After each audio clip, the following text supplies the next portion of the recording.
संकल्प पत्र की समिति के अध्यक्ष देश के रक्षा मंत्री आदरणीय राजनाथ सिंह जी को मैं आमंत्रित करता हूं।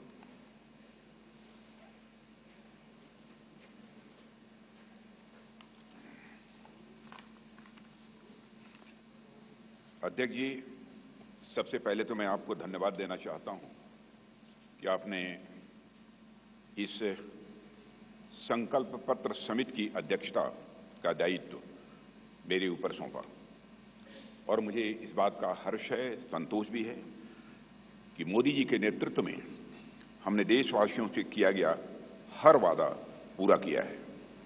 चाहे 2014 का संकल्प पत्र हो या फिर 2019 का घोषणा पत्र हो, मोदी जी के नेतृत्व में हमने अपने हर संकल्प को पूरा किया है।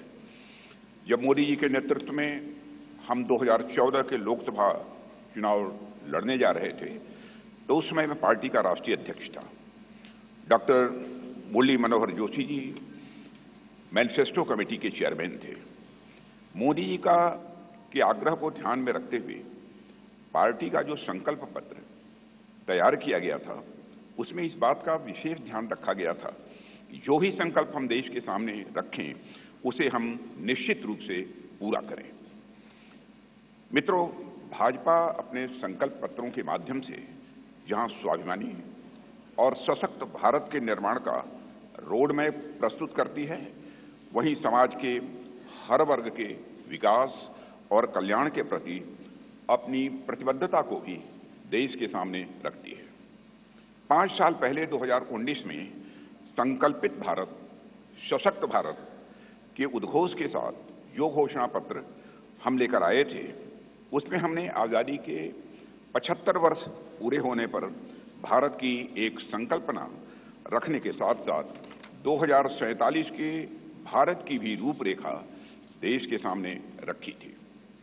उसी भावना के अनुरूप ही हमने 5 साल के संकल्प लिए थे और मुझे ये कहते हुए साथियों प्रसन्नता है कि साल 2019 में भारत के विकास एवं जन कल्याण के लिए जो भी संकल्प हमने लिए, आज 2024 तक उन सब को पूरा करने में हमने कामयाबी हासिल की है।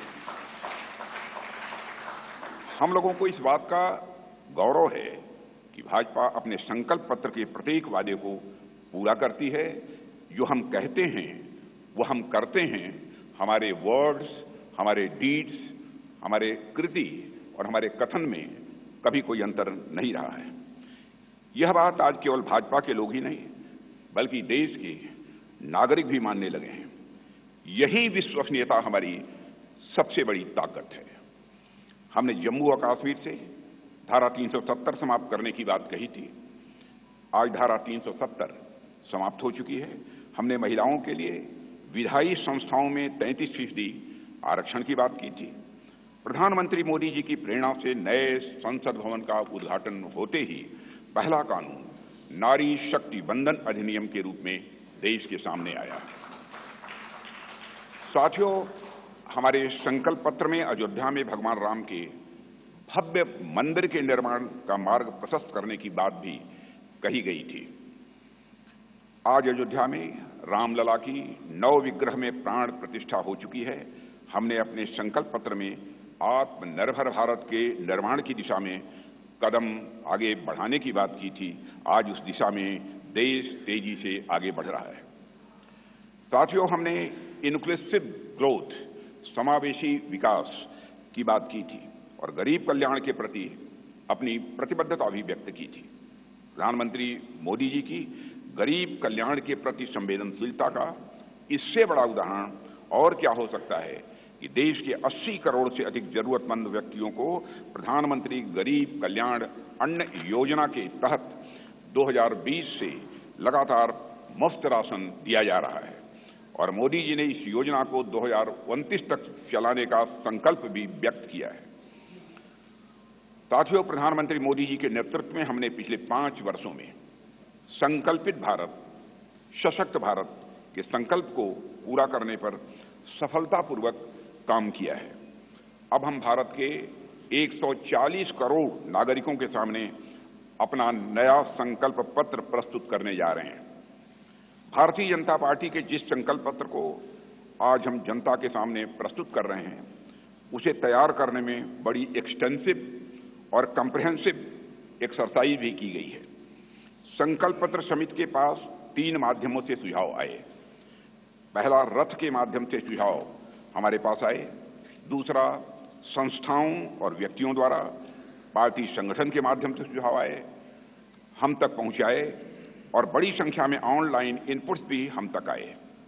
4 लाख सुझाव नमो ऐप के माध्यम से भी आए। करीब 10 लाख सुझाव वीडियो के माध्यम से आए।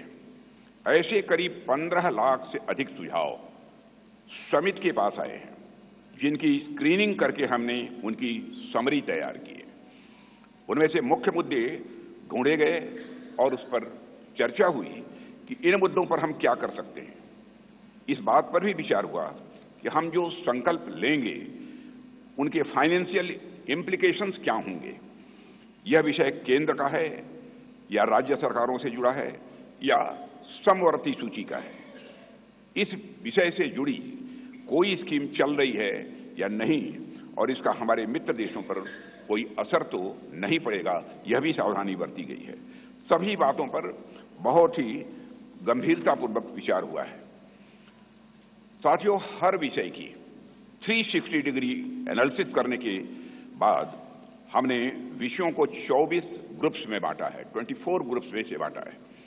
इनमें से 10 सोशल ग्रुप्स बनाए गए, जिनमें गरीब, युवा, मध्यम वर्ग, नारी शक्ति, किसान, श्रम शक्ति, मछुआरे, एसएमईज, विश्वकर्मा, स्मॉल ट्रेडर, वंचित वर्ग, सीनियर सिटीजन एवं सबका साथ सबका विकास, जिसमें समाज के अन्य पिछड़े व कमजोर वर्ग शामिल हैं।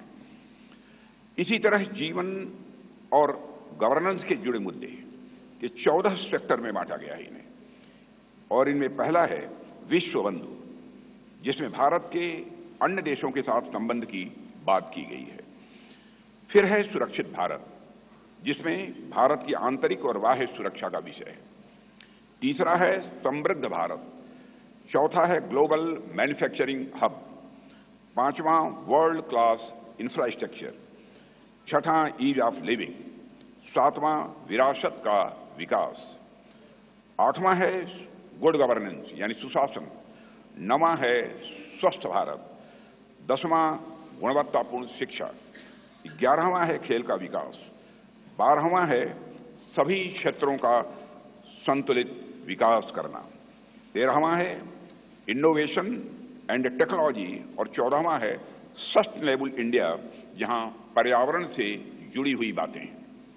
हमारे संकल्प पत्र का हर संकल्प मोदी की गारंटी से युक्त है। मित्रों, आज भारतीय राजनीति में मोदी की गारंटी 24 कैरेट सोने जितनी खरी मानी जाती है। इसलिए मुझे कहने में रंच मात्र भी संकोच नहीं है कि हमारा संकल्प पत्र भारत ही नहीं, दुनिया के राजनीतिक दलों के मैनिफेस्टो के लिए एक गोल्ड स्टैंडर्ड है। और मुझे पूरा विश्वास है जिन संकल्पों को हम यहां रख रहे हैं वह 2047 तक एक विकसित भारत के निर्माण के प्रधानमंत्री मोदी जी के संकल्प को जहां यह आकार भी देगा, वहीं यह विस्तार भी देगा, और उसे साकार करने में भी यह मददगार साबित होगा। साथियों, मैं यह भी आपको की जानकारी में लाना चाहूंगा कि इस संकल्प पत्र को तैयार करने में अपनी प्रतिदिन की अत्यधिक व्यस्तताओं के बावजूद हम सबके साथ देर रात तक बैठकर माननीय प्रधानमंत्री जी ने हम सभी का मार्गदर्शन किया है। उनके पास बैठने के बाद और उनके विचारों सुनने के बाद मैं स्वयं इस नतीजे पर पहुंचा, कैसा होगा हमारा विकसित भारत, जहां इस संबंध में उनके अंदर पूरी स्पष्टता है, वहीं पर आत्मविश्वास है कि यह हासिल होकर रहेगा। साथियों, इस इलेक्शन कमेटी की कन्वीनर श्रीमती निर्मला सीतारमण जी और जितने भी हमारे इलेक्शन कमेटी के सदस्य हैं, इलेक्शन मैनिफेस्टो कमेटी के, उन सभी के योगदान की मैं सराहना करता हूं। और अंत में मैं यह भी कहना चाहूंगा, साथ ही दिन रात सारे सुझावों को संकलित करना, अध्ययन करना और उसे संकल्प पत्र के रूप में तैयार करने में जो भूमिका हमारे रेल मंत्री श्री अश्विनी कुमार वैष्णव ने निभाई है, उसकी भी मैं विशेष रूप से मैं सराहना करना चाहता हूं। इन्हीं शब्दों के साथ अपना निवेदन समाप्त करता हूं।